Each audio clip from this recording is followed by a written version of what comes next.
France Inter, franceinter.com.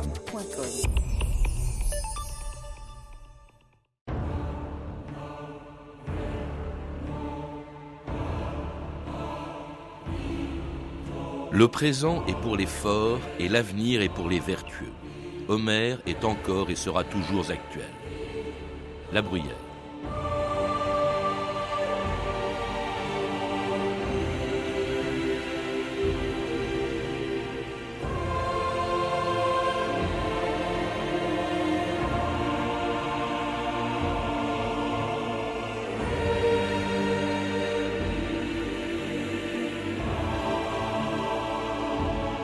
« 2000 ans d'histoire ».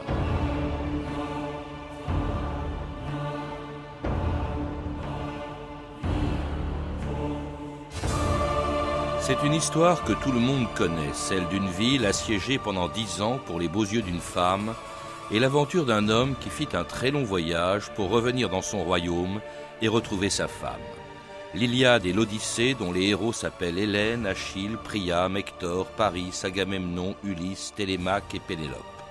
Les personnages du plus vieux poème connu de la littérature occidentale. 26 000 vers écrits par un aveugle dont on ne sait presque rien et qui, il y a 3000 ans, avait imaginé cette histoire d'amour et de guerre qui commençait par une expédition lancée contre la ville de Troie par le roi de Mycène, Agamemnon. Jamais personne n'a pu vaincre les Troyens. Certains les prétendent invincibles. Le vieux roi Priam se croit intouchable derrière ses hautes murailles. Il est persuadé que le dieu du soleil va le protéger. Mais les dieux protègent uniquement les forts. Hector commande la meilleure armée de tout l'Est. Je les attaquerai avec les plus grandes forces que le monde ait jamais vues. Je veux tous les rois de Grèce avec leur armée. Nous avons besoin d'Achille et de ses myrmidons. Achille. Nous allons faire la plus grande guerre que le monde ait jamais connue. Il nous faut le plus grand des guerriers. Cette guerre restera gravée dans l'histoire, ainsi que le nom des héros qui auront combattu.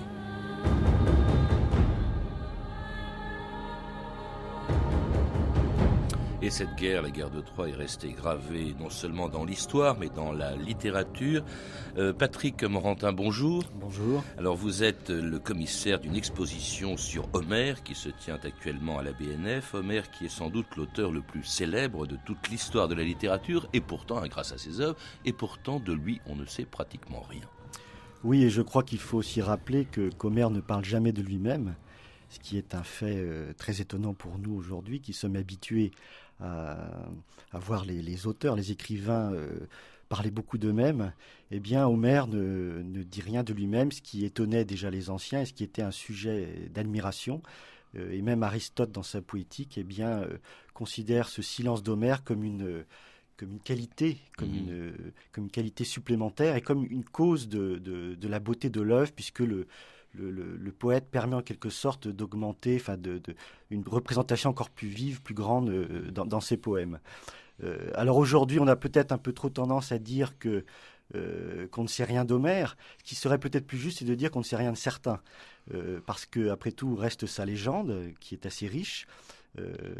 Mais vous savez qu'on a considéré qu'Homère n'existait peut-être pas.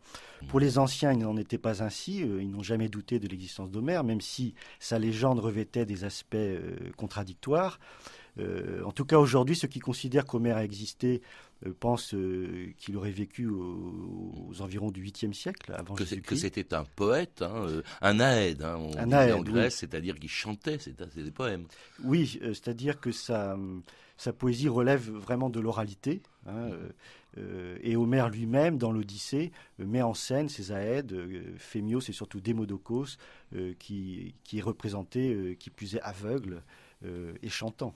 Oui, les aveugles comme les poètes dont on dit qu'ils voient des choses que les autres ne voient pas. Alors vous dites qu'ils vivaient sans doute au 9e siècle avant notre ère, c'est il y a à peu près 3000 ans. C'était quoi la Grèce ? Parce que d'une certaine manière, à travers l'Iliade et l'Odyssée, on découvre la Grèce du temps d'Homère. C'était quoi cette Grèce d'il y a 3000 ans ? C'était avant, il faut le rappeler, parce que pour nous la Grèce c'est Périclès, c'est l'Acropole, c'est le siècle de Périclès, c'est la démocratie, c'est Athènes. C'était pas encore le cas, Patrick Morantin. Oui, nous sommes au 8e siècle avant Jésus-Christ, donc vous voyez, il y a tout de même plusieurs siècles avant l'époque classique, le 5e siècle. Et c'est vrai qu'avec la littérature grecque, nous sommes tentés de raccourcir les périodes. Alors, ce qui rend les choses peut-être plus difficiles avec l'œuvre d'Homère sur le plan des sources historiques et de ce qu'on peut en retenir, eh bien, c'est que ces œuvres sont composites, on pourrait dire, sur le plan des sources historiques. On retrouve des éléments de l'époque même de composition des œuvres, mais on retrouve aussi des éléments historiques d'époques antérieures, jusqu'à l'époque mycénienne. Et donc ce mélange rend difficile l'interprétation. C'est un peu comme la langue d'Homère qui, vous savez, est aussi composite. On trouve des éléments éoliens, ioniens, on a pu dire que c'était une langue artificielle d'ailleurs. On dit aussi que c'est l'époque où elle commençait à s'organiser en cité. C'est vrai que en lisant l'Iliade ou en lisant l'Odyssée, on voit apparaître notamment dans l'Iliade, dans l'armée que commandait le roi de Mycène ou d'Argos, Agamemnon, il y avait un peu de démocratie, il y avait des institutions qu'on retrouvera plus tard dans la période de Périclès, c'est-à-dire le conseil, c'est-à-dire une assemblée. Au fond, on votait pratiquement pour prendre les grandes décisions dans l'armée d'Agamemnon. Oui, il y a l'Assemblée, le Conseil. Effectivement, on retrouve des éléments qui se développent à cette époque archaïque, mais l'ensemble reste toutefois évoque plutôt un monde aristocratique, un monde où ceux qui commandent, ce sont les nobles, ce sont les aristocrates. D'ailleurs, les poèmes d'Homère étaient destinés, enfin les poèmes des Aèdes, des poètes, étaient destinés à l'aristocratie, pas au peuple. Alors c'est souvent la vision qu'on a eue, peut-être aussi parce que les Aèdes que met Homère en scène, récitent, chantent leurs poèmes dans des palais. Donc on a souvent, c'est vrai, associé les œuvres épiques avec un public de nobles, d'aristocrates, c'est vrai. Alors il faut rappeler brièvement en ce qui concerne l'Iliade, quelle est l'intrigue, si on peut dire.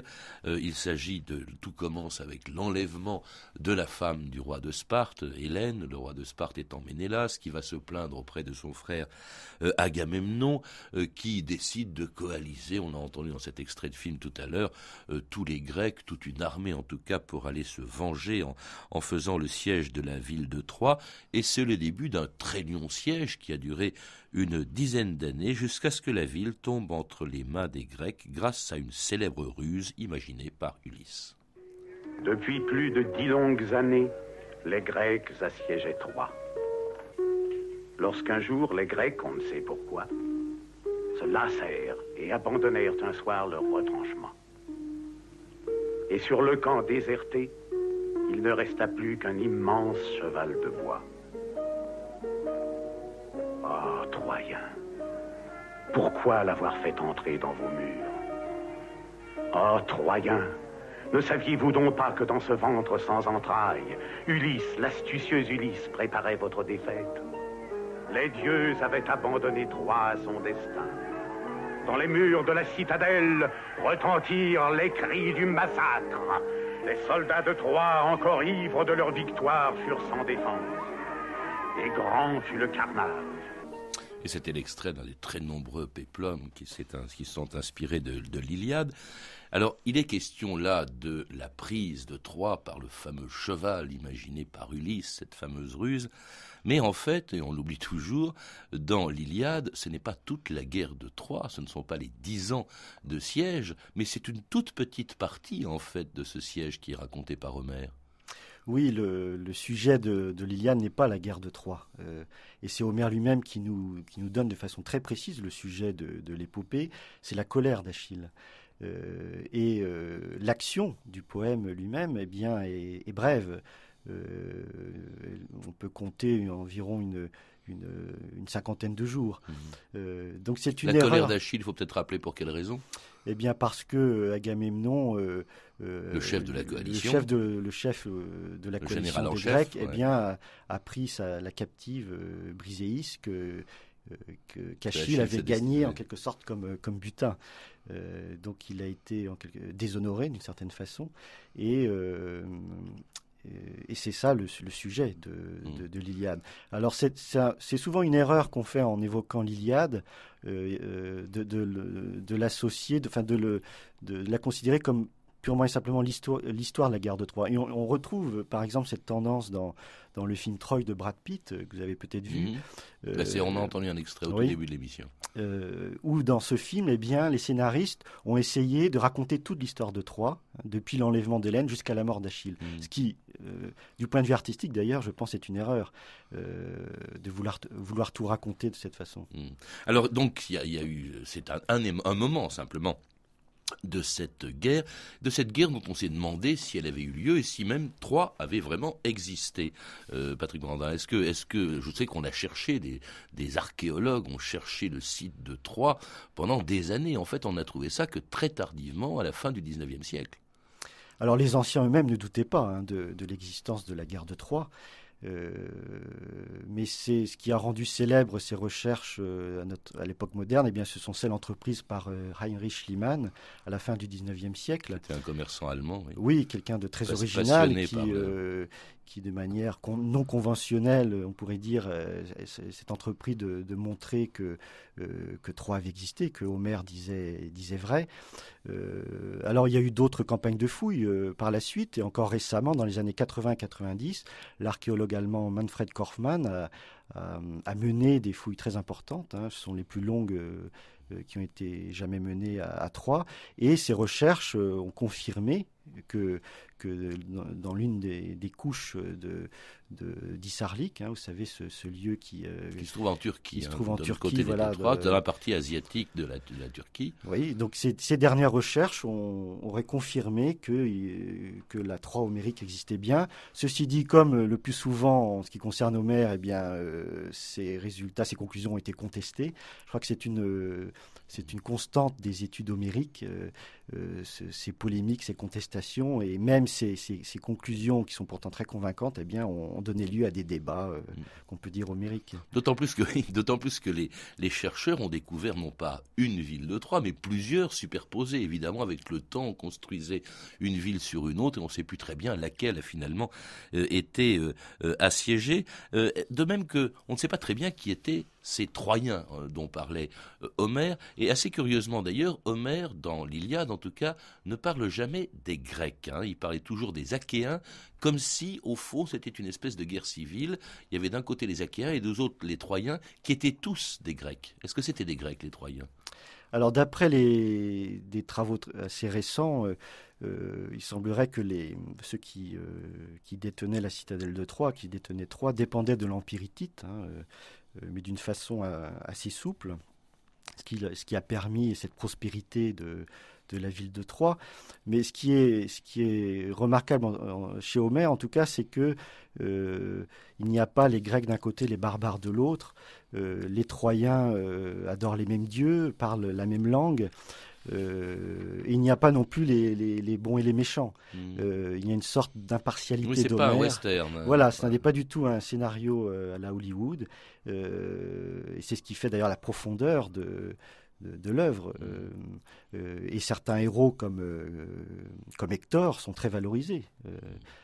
Et puis, il y a une morale aussi dans cette œuvre. Manifestement, on citait en tout début d'émission La Bruyère qui disait « Le présent est pour les forts et les riches, et l'avenir est pour les vertueux et les habiles ». Autrement dit, le présent est pour les forts, c'est-à-dire pour Achille, pour les héros, et l'avenir est pour les vertueux et les habiles, c'est-à-dire Ulysse. Et Homère, ajoutait La Bruyère, est encore et sera toujours actuel. C'est ça un peu la morale de l'histoire, en tout cas celle de la guerre de Troie. D'une certaine manière. Oui, Homère, je crois, nous montre deux voies de l'héroïsme. Deux principales voies, celle d'abord d'Achille, qui incarne la force, la mort héroïque dans la jeunesse, associée à la gloire, oui. Associée à la gloire, mais la mort jeune. Et d'un autre côté, il nous propose cette autre voie incarnée par Ulysse, cette voie de l'héroïsme fondée sur l'intelligence, sur la ruse. Et Homère lui-même, dans l'Iliade, déjà montre une opposition. Rappelez-vous le passage de l'ambassade d'Ulysse auprès d'Achille. Eh bien, Achille, dans sa colère, dira un moment à Ulysse « Je hais comme les portes de l'Hadès celui qui dit une chose et qui en pense une autre au fond de son cœur ». Et là, on a de bien, l'Hadès, c'est l'enfer. Oui. Oui, l'enfer. Donc, on a bien là exprimé par Achille cette opposition. Cette opposition, oui. Ceci dit, c'est Ulysse qui va permettre la prise de Troie. Et lorsque vous disiez que Ulysse représentait d'une certaine manière plus l'avenir qu'Achille qui était plus dans le présent, on pourrait dire que Ulysse a les deux, il a tout. Ulysse, c'est celui qui est on pourrait dire en phase avec le présent, qui épouse comme un poulpe. Il est comparé à un poulpe par Homère dans l'Odyssée. Il est celui qui sait anticiper les événements parce qu'il est très proche il est aux aguets toujours. Quand vous dites qu'il représente l'avenir, il représente aussi la suite justement de l'Iliade, Patrick Morantin, puisqu'il va en devenir, alors qu'il était un peu une espèce de figurant important de l'Iliade, il va devenir le personnage principal de l'Odyssée, c'est-à-dire ce très long voyage qui va le ramener après la guerre de Troie vers sa patrie et dans les bras de sa femme Pénélope, la fidèle Pénélope qui écartait ses soupirants en leur demandant d'attendre qu'elle ait fini de tisser une tapisserie et qui les faisait toutes les nuits justement ce qu'elle avait tissé le jour en attendant le retour de son mari. J'étais le compagnon d'Ulysse. Et pendant nos longues heures de veille, dans l'attente des combats, c'est de toi qu'il parlait toujours. Il te voyait attendre son retour. Dans sa maison, filant de la laine, il revoyait votre chambre et ce grand lit où tu dormais seul. La seule chose qui compte, c'est cette toile que je tisse tout le jour et que je défais aux lueurs des torches. Je suis comme une prisonnière, enchaînée à sa promesse, et il n'y a personne qui puisse m'en délivrer.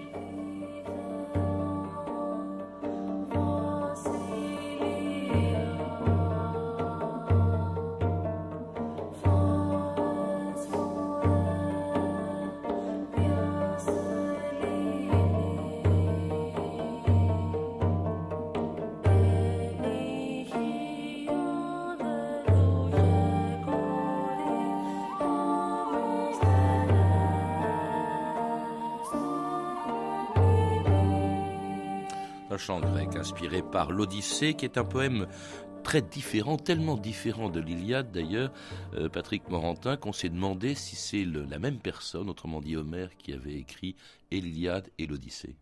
Oui, autre incertitude. Ce qui est peut-être remarquable aussi entre les deux œuvres, c'est qu'il n'y a strictement aucun épisode qu'on retrouve à la fois dans l'Iliade et l'Odyssée. Si bien que c'est peut-être un des meilleurs arguments d'ailleurs pour ceux qui considèrent qu'un seul auteur est l'auteur de l'Iliade et de l'Odyssée. Parce que s'il y avait eu des contaminations, en quelque sorte des épisodes répétés, eh bien on aurait pu davantage croire que c'était un groupe d'Aède qui l'aurait composé. Alors on fait souvent aussi la même erreur que pour l'Iliade, dont on dit que c'est l'histoire de la guerre de Troie, alors que c'est un récit d'une toute petite partie de la guerre de Troie. On dit que pour l'Odyssée, c'est le récit de tout le voyage d'Ulysse, de la guerre de Troie jusqu'à son retour à Ithaque auprès de Pénélope. Pas du tout, c'est une simple petite partie d'un périple qui aurait duré une dizaine d'années, Patrick Morantin. Oui, on peut même aller plus loin et dire que l'action réelle de l'Odyssée dure en réalité une quarantaine de jours. Elle est même plus brève que celle de l'Iliade. Ce qui donne cette ampleur à l'œuvre dans le temps et dans l'espace, eh bien, ce sont les récits, notamment ceux d'Ulysse, les récits qu'il fait chez les Phéaciens, lorsqu'il raconte ses aventures. Alors on dit aussi que l'Iliade, au fond, c'est un peu le poème de la guerre, de cette guerre de Troie, le poème des hommes, en quelque sorte. L'Odyssée, au contraire, le poème de l'amour, de la paix et des femmes, beaucoup plus présente dans l'Odyssée que dans l'Iliade, et d'ailleurs même beaucoup plus présente que dans la Grèce de l'époque d'Homère, où elles étaient vraiment, elles ne comptaient pas beaucoup. Là, elles sont omniprésentes. Vous vous rappelez par exemple qu'Hélène, on la retrouve dans l'Iliade, mais encore plus encore dans l'Odyssée. Puis il y a bien sûr Pénélope, la fidèle Pénélope, et beaucoup plus de femmes que d'hommes, en tout cas beaucoup plus de femmes que dans l'Iliade. C'est vrai que l'Odyssée est pleine de ces figures féminines, et tout au long de l'œuvre. On pourrait dire que le retour d'Ulysse est jalonné par des rencontres féminines. Et je crois que ça n'est pas du tout un anachronisme que de mettre en avant ces figures féminines dans l'œuvre. Alors vous parliez d'Hélène, c'est vrai qu'une des figures qui fait peut-être le plus le lien entre l'Iliade et l'Odyssée, c'est Hélène, qui est présente dans l'Iliade. Et bien la sûr, femme enlevée, la femme de Ménélas enlevée par Paris, cause de la guerre de Troie. Cause de la guerre, mais elle est aussi présente dans l'Odyssée, dans un passage très beau d'ailleurs, lorsque Télémaque va chercher des informations sur son père, il se rend chez le fils d'Ulysse et de Pénélope. Il se rend chez Ménélas et il rencontre Hélène, et on a une scène très belle où Hélène nous apparaît de façon très mystérieuse, avec une sorte de candeur un peu étrange. C'est presque féministe en fait l'Odyssée, cette présence et surtout le pouvoir des femmes. Alors là, peut-être que ça devient anachronique. Là, oui, c'est peut-être anachronique, mais en tout cas, je pense que il y a peut-être un enseignement de la part d'Homère dans ce périple d'Ulysse qui se fait à travers des rencontres. Une chose peut-être intéressante à préciser, c'est que ces rencontres d'Ulysse, d'une certaine manière, elles ont un sens. Il y a une progression. Ces rencontres, telles que nous les lisons, elles ne se font pas dans l'ordre réel des rencontres d'Ulysse, puisque vous savez qu'il y a tous ces retours en arrière à cause des récits. Mais si on reconstitue l'ordre réel des rencontres d'Ulysse, eh bien on s'aperçoit que dans un premier temps, il y a un ensemble de figures funestes, cause de malheur, t'as l'Hélène, Circé, Calypso, mais par la suite, finalement, la deuxième moitié, on pourrait dire, de l'œuvre, eh bien, est caractérisée par des rencontres avec des figures lumineuses et bénéfiques. Oui, mais revenons justement à la première, celle auprès de laquelle il est resté pendant les 7 ans, sur les 10 ans qu'a duré son périple, Calypso, la tentatrice d'Ulysse, qui lui proposait de devenir immortel s'il restait auprès d'elle. Si tu m'écoutes, si tu veux rester, l'Olympe connaîtra un nouveau dieu, Ulysse. Immortel. Voilà mon cadeau.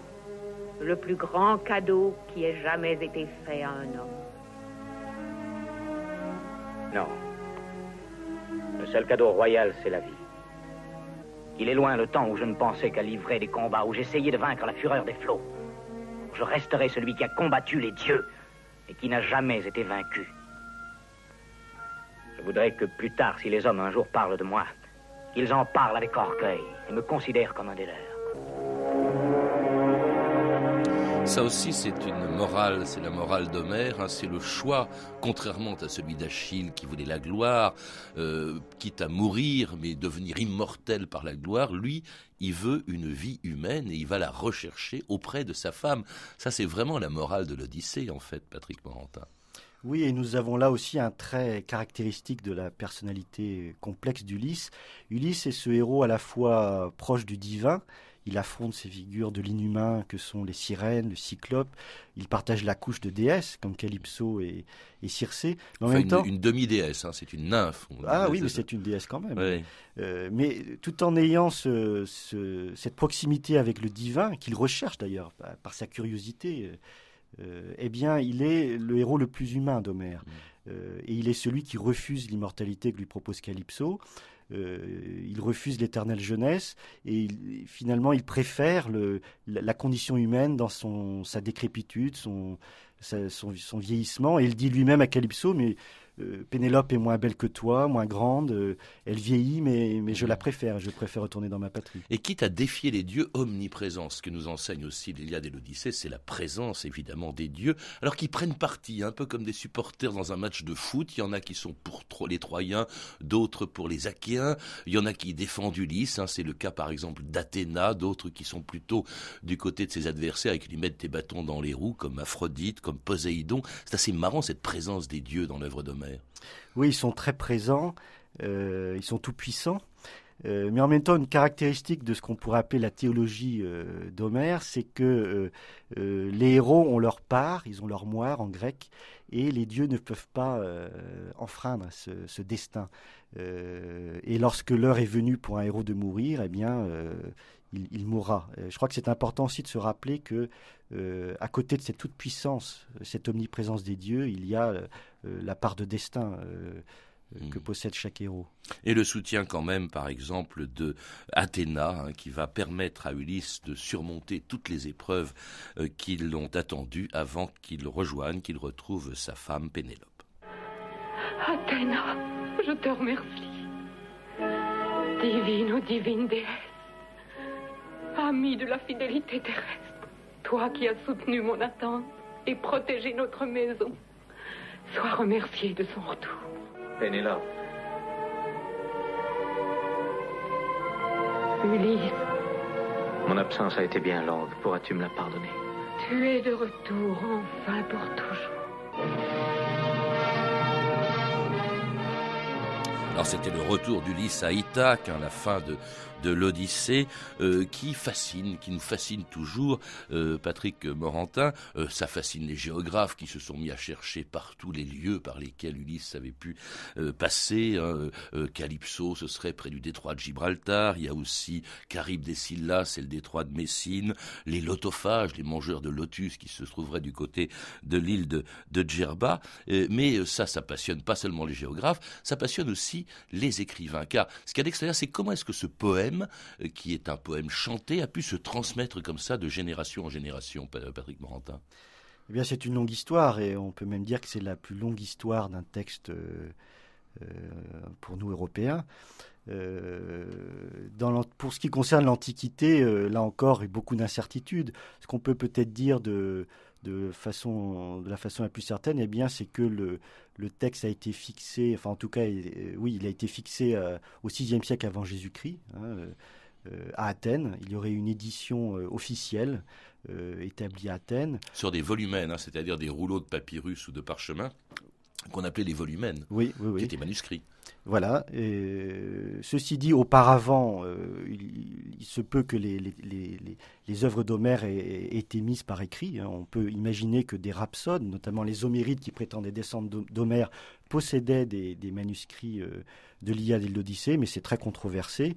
La grande étape qui suit de manière certaine cette édition officielle d'Athènes, c'est celle qui a pour cadre le musée d'Alexandrie, où les savants alexandrins éditèrent Homère, et leur édition deviendra le texte de référence qu'on va retrouver dans nos manuscrits du Moyen-Âge.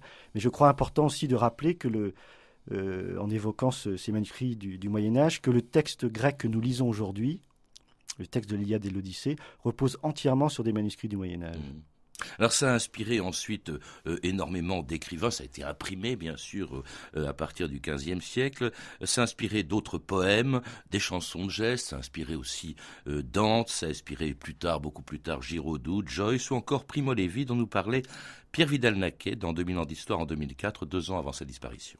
Primo Levi raconte comment il a essayé d'enseigner à un prisonnier, un déporté français, le chant d'Ulysse dans la Divine Comédie. C'est le moment où Dante rencontre Ulysse aux enfers et qu'Ulysse lui raconte comment, en cherchant, n'allant toujours naviguer, il a sombré et les flots se refermèrent sur lui. Et c'est ça que raconte Primo Levi. C'est-à-dire Auschwitz, au fond, l'enfer moderne. Oui, il était dans l'enfer moderne et il a évoqué en aide de l'enfer, la fin, la mort d'Ulysse.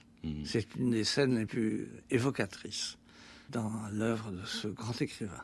Et ça prouve finalement qu'on n'a peut-être pas, puisque le XXe siècle était celui d'Auschwitz, on n'a peut-être pas suffisamment lu ou interprété ou su interpréter l'œuvre d'Homère, Pierre Vidal-Naquet. Oh, ça, il est sûr que dans Homère, on ne torture pas, on tue. On ne torture pas et on ne gaze pas. C'est vrai que c'est très actuel encore, nous le rappelait Pierre Vidal-Naquet, cette lecture d'Homère. Comment se fait-il que quelque chose qui ait pu être écrit il y a si longtemps puisse être encore tellement actuel, Patrick Morantin, et nous intéresser encore? Eh bien, je crois qu'il y a les héros, il y a les personnages qui ont une complexité, une force, une profondeur. Des personnages comme Ulysse nous touchent toujours. Et il y a l'art d'Homère, un art fait de silence, de discrétion, qui favorise l'appropriation, qui favorise l'interprétation. On pourrait dire que l'Iliade et l'Odyssée sont comme des miroirs aussi dans lesquels on se retrouve, et c'est assez frappant de voir d'ailleurs combien des personnes qui commentent Homère peuvent parler plus d'elles-mêmes que des poèmes. Mais je crois que oui, c'est cette profondeur des personnages associée à une beauté toute extérieure. On peut aussi dire que ces poèmes sont comme de vastes fresques qui nous charment rien que par leur beauté. Merci Patrick Morantin. Je rappelle que vous êtes un des commissaires de l'exposition Homère sur les traces d'Ulysse qui a lieu jusqu'au 26 mai 2007 à la Bibliothèque nationale de France, au site François Mitterrand à Paris, que vous avez dirigé avec Mathilde Jamin et Olivier Estier le catalogue de cette exposition